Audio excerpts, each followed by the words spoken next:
샬롬. 자, 오늘은 37장에 창세기 37장으로 가시면 요셉의 이야기를 아주 구체적으로 다루고 있습니다.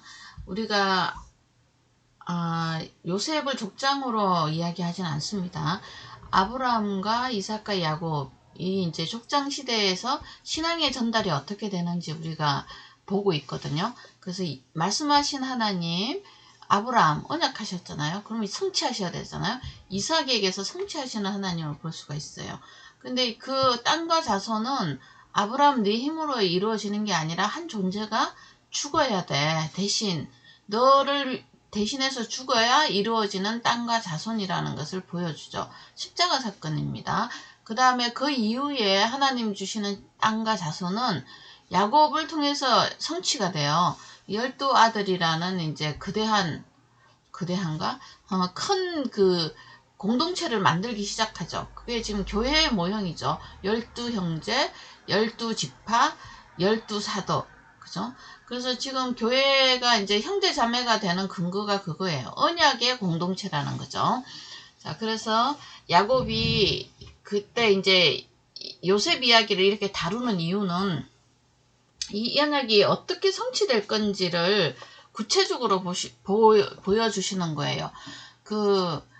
이삭의 죽음이 대속했던 그 순양 있잖아요. 그 순양의 삶이 뭔지, 그 순양이 예수 그리스도를 의미하고 이삭 대신에 죽었던 그 한 존재거든요. 그 존재가 이 땅에 오셔가지고 어떤 삶을 살 것인지 보여주는 그림자가 이 요셉의 일생이에요. 그래서 요셉은 족장이 아니고 예수 그리스도의 그 그림자로 예표로 창세기에서 볼 수 있는 그런 사람의 일생입니다. 그래서 요셉의 일생을 통해서 우리가 예수님의 삶, 신약 복음에서 복음서에서 나타난 그 예수님의 삶을 이렇게 얼핏 볼 수 있는 그런 정보를 제공하고 있어요. 그래서 구약에서도 메시아에 대한 이런 언약 관계죠. 하나님과의 언약 관계의 중보자로서 그 메시아에 대한 역할, 그 다음에 어떤 성품, 이런 것들을 우리에게 알려주는 중요한 자료가 되겠습니다. 자, 그래서 37장에 보시면 야곱이 가나안 땅, 그의 아버지가 그리하던 땅에 잘 살고 있어요. 자, 그런데 야곱의 족보는 이러하니라. 요셉이 17세 소년으로서 그의 형들과 함께 양을 칠 때 그의 아버지 아내들 비라와 실바의 아들들과 더불어 함께 있었더니 그가 그의 잘못을 아버지께 말하더라. 자, 그래서 요셉이 그 형들이 이제 목축하잖아요. 목축하는데 하나님 방식으로 안 하고 다른 방식으로 하니까 아버지한테 이제 일러준 거지. 그러니까 우리 주님도 이 땅에 오셨을 때 바리새인과 제사장들이 하나님의 그 진리의 복음으로 백성들을 다스리지 않고 율법의 방법으로 백성들을 다스리고 있는 것을 봤잖아요. 그래서 정말 그때 그 삶이 그 아비규환 같이 힘들고 어려운 역사의 터널을 지나고 있을 때 정말 한 줄기 빛 같은 존재로 우리 주님이 이제 나는 빛이다 라고 말하면서 이제 오신 거잖아요. 그래서 이제 잘못을 말하니까 이제 바리새인들이 주님을 죽였죠. 자, 그래서 이거 때문에 이제는 야곱의 그 아들 요셉도 만만치 않습니다. 인생이. 자, 그래서 요셉은 노년에 얻은 아들이므로 여러 아들보다 더 사랑하였고 그를 위해서 채색 옷을 지어줬다. 이게 무지개 색깔이잖아요. 무지개 옷이거든요. 무지개 언약을 가지고 있던 아이다 이렇게 이야기하는 거예요. 다른 사람들은 안 갖고 있어요. 그래서 아버지 하나님 입장에서는 더없이 사랑스럽죠.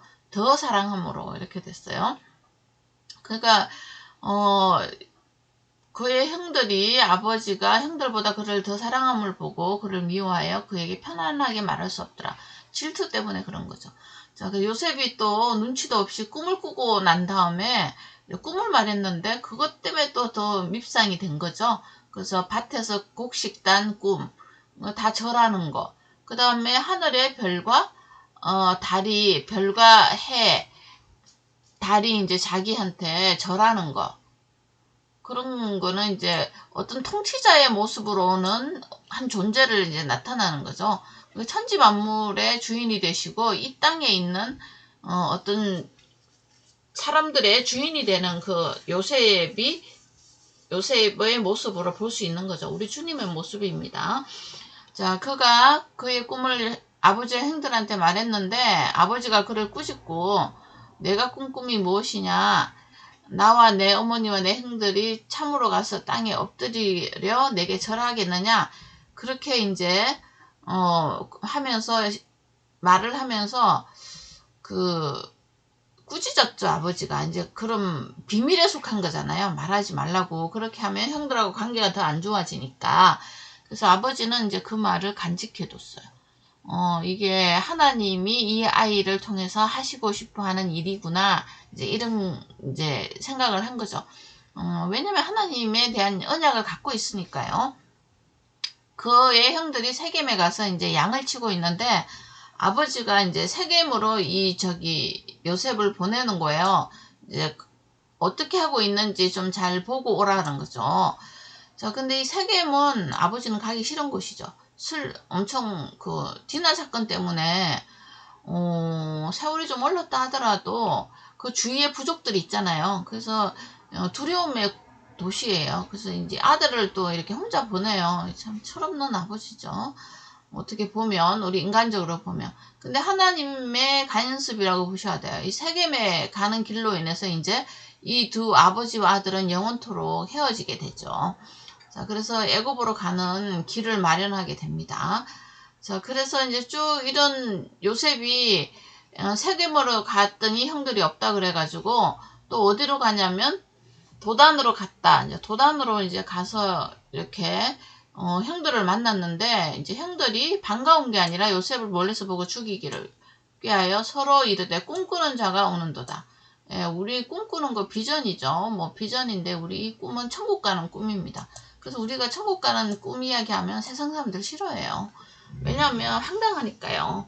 근데 우리에게는 실제가 되어 있잖아요. 그러니까 이게 세상 안 믿는 사람들하고 이게 말이 안 되니까 사이좋게 지낼 수가 없어요. 그리고 또 여기는 또 세상 사람도 아니에요. 율법에 속한 사람들이에요. 세상에 속한 사람들은 같은 말입니다. 이 인과응보라는 그 큰 틀에서 벗어나지 않는 게 율법이잖아요. 그래서 그 율법의 세계관에서 사는 사람하고 이 꿈, 하나님이 주신 꿈, 천국에 대한 소망 이거 갖고 사는 사람하고는 물과 기름이죠. 자, 그래서 이제 계획을 짜는데 죽이고 짐승이 잡아먹었다 해서 이렇게 이제 악한 계획을 합니다. 그래서 신약에 가면 이런 거죠. 십자가에 매달려 죽이자. 근데 뭐 안식일 날은 하지 말자. 뭐 이런 계획들로 나타나는 거죠. 르우벤이 듣고 요셉을 그의 손에서 구원하리 하여 이르되 우리가 그의 생명을 해치지 말자. 르우벤이 또 그들에게 피를 흘리지 말자. 이렇게 이제 장자로서 자기 의견을 내보내지만 저 동생들이 그냥 잘 해요. 말 안 들어요. 이제 장자권의 어떤 위신이 떨어졌잖아요. 창세기 32장에서. 35장 22절에서요. 엄마 강간 사건 때문에 그런 거죠. 요셉이 형들에게 이름에 그의 형들이 요셉의 옷과 그가 입은 채색 옷을 벗기고 그를 구덩이에 잡아 던지니 그 구덩이를 빈 것이라 그 속에 물이 없더라. 물이 있었으면 큰일 날 뻔했죠. 자, 그들이 앉아 음식을 먹다가 눈을 들어본 적 한 무리 이스마엘 사람들이 길앗에서 오는데 낙타들과 항품, 유향, 몰약을 싣고 애굽으로 가는지라. 유다가 나서는 거예요. 이거 이제 특이한 현상인데 이때부터 이제 유다가 항상 리더 역할을 해요. 자기 형제들에게 이제 협상을 하는 거죠. 죽이고 그의 피를 덮어둔도 무슨 유익이 있을까? 이스마엘 사람한테 팔고 우리가 손을 대지 말자. 이게 이제 우리는 죽인 게 아니다. 이렇게 된 거죠. 그랬더니 이제 다른 그의 형제들이 다 청종을 한 거죠. 사실은 죽인 거죠. 그래서 형들이 요셉을 구덩이에서 끌어내가지고 은 20에 이스마엘 사람들에게 팔아요. 요셉을 그리고 애굽으로 갔더라. 그러니까 은 20에 이제 팔려간 거죠. 우리 주님은 은 30에 팔려간 거예요. 그래서 이제 이런 용어들이 십자가 대속에 대한 어떤 대가 이런 것들로 이제 보이죠. 르우벤이 돌아와 구덩이에 본적 요셉이 없는지라 옷을 찢고 아우들에게 되돌아와서 이르되 아이가 없도다. 나는 어디로 갈까? 요셉의 옷을 가져다가 순념수를 죽여 그 옷에 피를 적시고 채색 옷을 보내어 그의 아버지를 가져가서 이르기를 우리가 이것을 발견하였으니 아버지의 아들인가 보소서 하며. 자, 근데 이제 여기서 르우벤의 행동이 조금 재밌죠.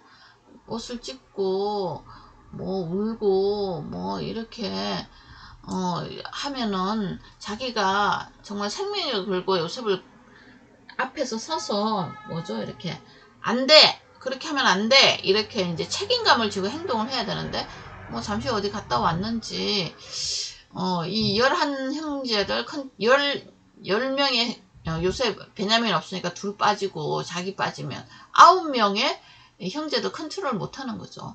그러니까 이거는 율법의 행위, 율법주의자들의 행동들을 볼 수 있어요. 이런 거 보면서. 이게 자기의 이제 폼나는 일만 하고 자기가 손해되는 일은 안 해요. 이 사람이. 나중에도 또 그런 거 나와요. 자, 그래서 이제, 결국은 이제 집으로 돌아왔죠. 그 아버지가 이제 알아본 거죠. 내 아들이 짐승들이 잡아먹었다. 분명히 찢겼다. 이제 이러면서 너무너무 큰 슬픔에 빠지죠.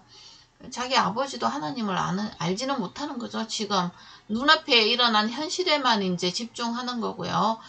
우리 인간이 그렇죠. 내일 일을 어떻게 알겠어요. 그래서 악한 짐승이 그를 잡아먹었다 했는데, 이 악한 짐승이 그 자기의 그 핏줄인 형제들이에요. 뭐 다른 짐승이 아니고. 사실은 그렇잖아요. 실상은. 자, 그래서 이거는 이제 결국은 우리 주님의 구덩이에 들어간 사건, 음부에 들어가는 사건, 십자가의 죽으심입니다. 우리 죄를 대속해서 십자가에 죽으시고, 또 이제 유다의 책략으로 꺼내 나와서 이제 살아난 거죠. 살아나서 어디로 가냐면 이제 세상으로 가게 된 거죠. 세상에서, 하나님의 이제 그 역사를 시작하는 거죠. 땅과 민족. 그죠? 땅은 이미 뭐 정해져 있으니까 그렇고요. 민족 만들기를 하려면 이거는 하나님 방식으로는 우리는 가나안 땅에서 그냥 승승장구하고 그랬으면 좋겠죠. 근데 하나님 방식은 아니에요. 애굽에 보내서 430년 만에 나오는 거예요. 이거는 아브라함한테 약속한 거예요. 근데 이제 아브라함이 그 이삭한테 전달을 안 했고 야곱한테도 전달을 안 했으니까 이제 잊어먹었겠죠, 또. 그런 세세한 이야기들을. 우리는 근데 기록을 보니까, 애굽으로 가는 게 맞네. 근데 이제 대표주자로 가는 게 이제 요셉인 거죠. 그래서 자기 그 아들 중에 한 사람이 자기 아들들과의 싸움에서 이제 요셉이라는 한 존재가 팔려서 갑니다. 그래서 그의 모든 자녀가 위로하되 그가 위로받지 아니하죠. 위로가 되질 않죠. 자, 그래서 그 미디안 사람들은 그를 애굽에서 바로의 신이 대장 보디발에게 팔았어요. 그냥 뭐 농부집이나 이런 집에 팔지 않고 고위 간직자들한테 팔은 거죠. 이때부터 이제 역사가 시작하는 거죠.